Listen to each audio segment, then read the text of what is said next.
Good morning. Welcome back to Marriage Minutes, where we're doing 40 days, 40 episodes of how to get on the same page in your marriage. And today we want to give you a specific tool that you can use to help you get on the same page. It's a tool that we've been using since we got married, and it's called Start, Stop, Continue. It's actually something that I learned when I was a kid, when my sister and I were in conflict. And my mom did HR for years, and I believe it's something that she did with her staff. But basically, you just write down 3 things you want the other person to start doing, 3 things you want them to stop doing, and then finally 3 things you want them to continue doing. And you don't even have to start with 3. Just start with 1. Right. So ask yourself, what do I want my wife to start, stop, and continue? And then she does the same. So you're going to write these things down, and you're going to take turns talking about them. So this is a tool for communication. It's not something that you just hand over to them and expect them to start, stop, and continue the things that you've written down.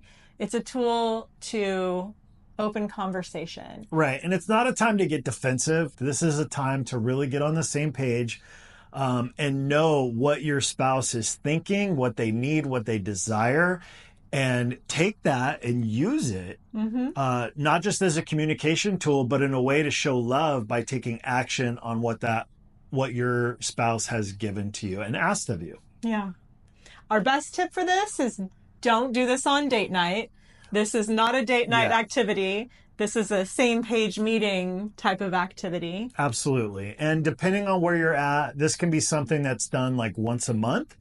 But also, if you haven't been in high communication for a long time, this is probably something that you're going to want to do on a weekly basis just to exercise that muscle. And maybe, like Danny said, you start with 1, right? Write down 1 thing you want your spouse to start doing, 1 thing you want them to stop doing, 1 thing you want them to continue doing.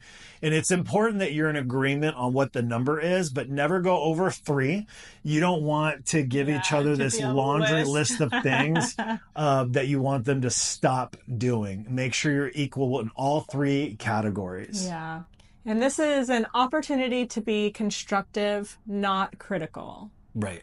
This is about gaining clarity and connection. Yeah, absolutely. Through communication.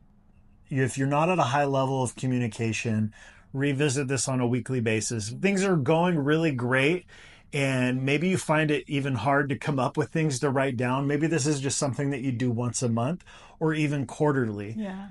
Lastly, it helps to stop resentment before it ever gets on the table.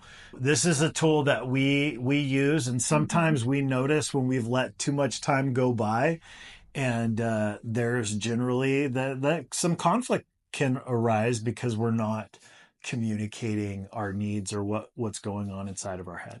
Thanks again for watching Marriage Minutes. Tomorrow we're going to talk about building a shared rhythm. So make sure you tune in.